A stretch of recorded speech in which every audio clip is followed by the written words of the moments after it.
Welcome to the November 2014 edition of Financial Empowerment, a production of the California Society of CPAs and Cal CPA Institute.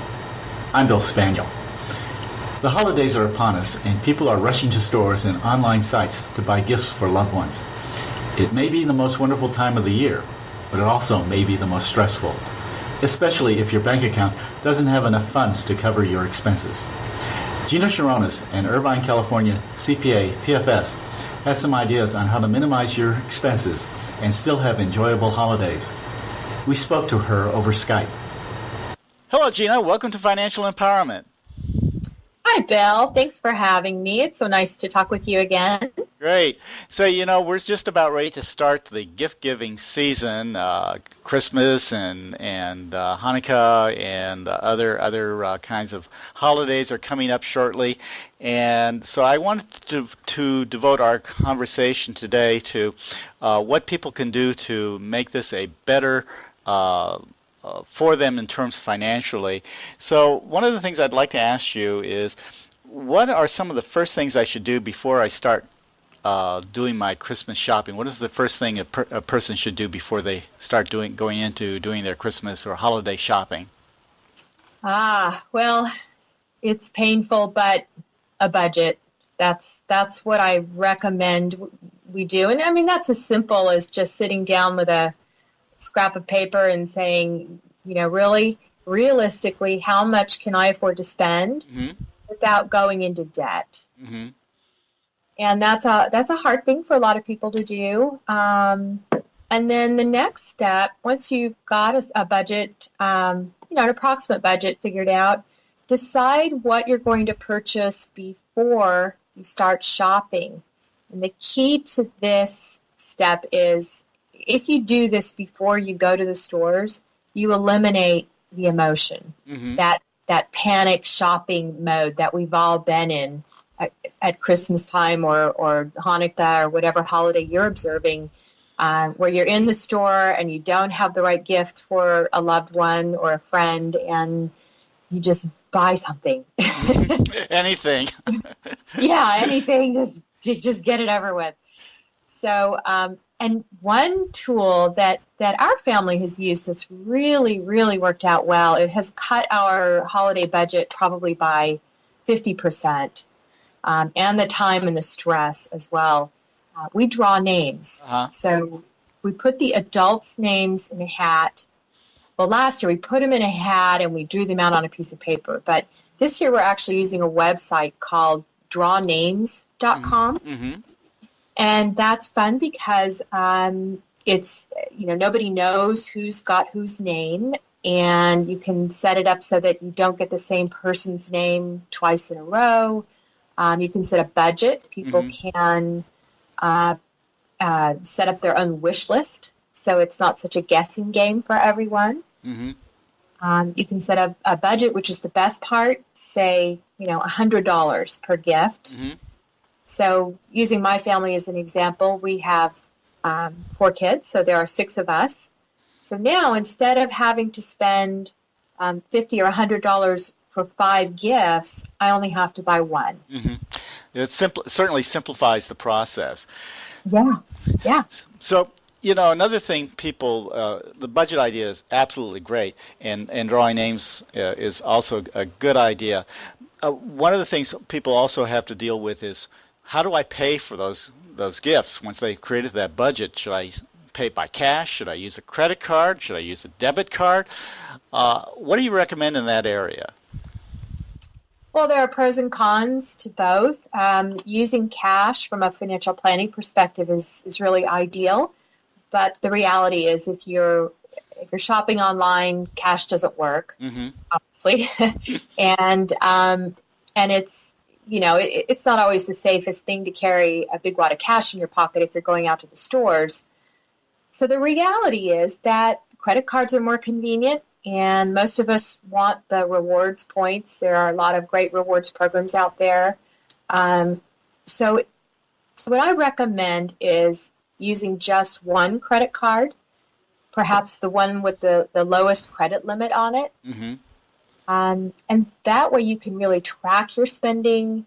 You can if you keep all your receipts, but more importantly, you can go online and see exactly how much you've spent, and it's a little easier.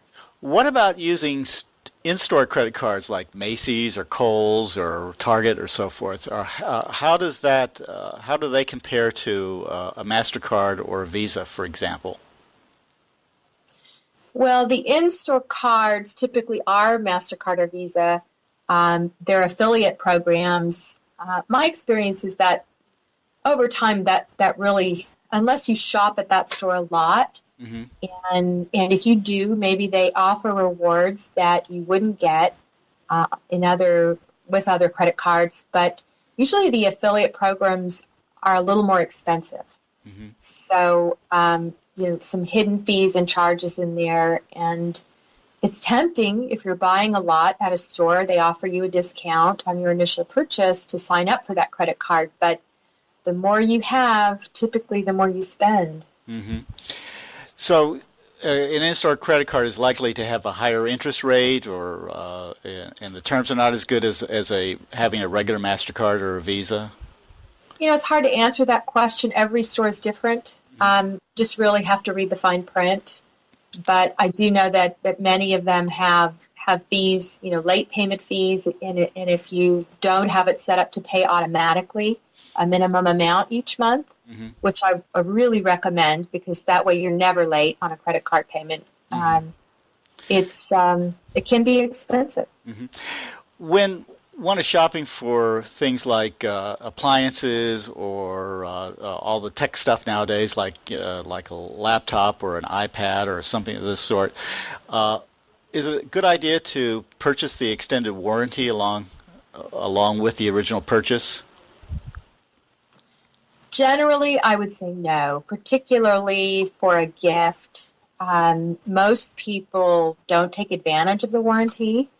You typically have to retain the original receipt and the warranty information in order to use it to collect on it. So oftentimes that's 2 or 3 years down the road, and unless you've literally, taped it to the bottom of your chair or something, it's kind of hard to dig it out. And with really the warranties it's insurance. So as with any insurance product, it's wise to ask yourself the question, can I afford to take the risk of loss here? And for most electronics, that answer is yes. So why would you pay to insure a risk that really you can afford to take? The one exception sometimes is for cell phones. And so if you're someone who frequently loses or damages your phone, you might consider replacement insurance that covers you in the event of loss or breakage. And I think, depending on the provider, I know Verizon offers like a low monthly fee for people who are accident prone. Nowadays, we have the advantage of choosing whether we actually go to a physical location or what is called a brick-and-mortar store now, store, as opposed to shopping online. How do you see the differences between the actual physical shopping and shopping online? Are there better deals one place or the other, or how do they affect making financial decisions as to where I actually purchase that item I want to give? Depending on the item you're buying, if it's a big ticket item, but even in that case, I think shopping online is wise because you can comparison shop. You can really get into the details of what different items, even if they're on sale, what their features are, and really nail it down. So generally, I think it's wiser to shop online. For example, there's been a lot of advertisement recently. I guess Target is offering a discount on their credit cards or gift cards if you purchase them on Black Friday, November 28th. But you can also buy them online. So they're counting on the emotional aspect of people lining up at 6 a.m. on Black Friday, coming in to get the discount on the gift cards, and then, oh, that's cute over there, I'll buy that as well. So they're counting on that sort of spontaneous emotional shopping spree. We've been talking about physical gifts, actual items that you can present to someone during the holiday season. How about other types of gifts, things that maybe people aren't really necessarily considering that come in a box? I'm talking about financial gifts. What options do people have in that area? Well, there are some fun options. I think experience gifts are a wonderful idea. For example, taking all the girls, giving everybody a gift certificate for a facial or to get their nails done, or whatever would be fun for you. Mm-hmm. Tickets for a show or a concert, a massage, free babysitting if you are a grandparent and time is valuable for your adult children. That might be a nice gift. For young children who frequently are receiving so many toys and gifts, just a big mountain under the tree, I recommend for grandchildren, for grandparents to make a contribution to a college savings plan for them. They can set that up for them. And that's such a nice way to start saving for college. Mm-hmm. Looking ahead, what can people do now to prepare for next year's gift-giving season? Well, none of us are perfect, so after all the gifts are purchased, the best thing to do is add up your spending, compare that with the budget you established, and then consider how realistic your budget was.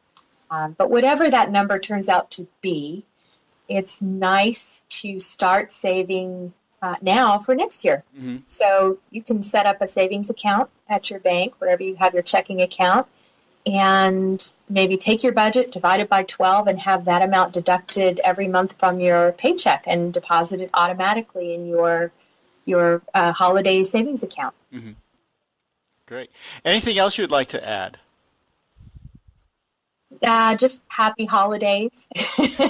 And, so often we are so stressed out and so worried about the gift that we overlook the reason for the season, which is really to just enjoy each other's company more than anything. Okay. Great. Thank you very much, Gina. Gina Chironis has provided some great tips on how to save when buying gifts this holiday season. Much of her advice also is applicable for other gift-giving occasions, such as birthdays and anniversaries. Additional saving tips are available on the Cal CPA website. We appreciate your listening to Cal CPA's Financial Empowerment Program, which was produced in November 2014. If you would like to comment about our show, have a question for a CPA, or would like to suggest topics for future programs, write us at financialempowerment@calcpa.org, or simply visit www.calcpa.org. You can search there for a California CPA who can help you save on taxes, better manage your investments, or budget for those rainy days even sunny California sometimes has. Just click on the Find a CPA link. This is Bill Spaniel, and you've been listening to edition 169 of Financial Empowerment, a production of the California Society of CPAs and Cal CPA Institute.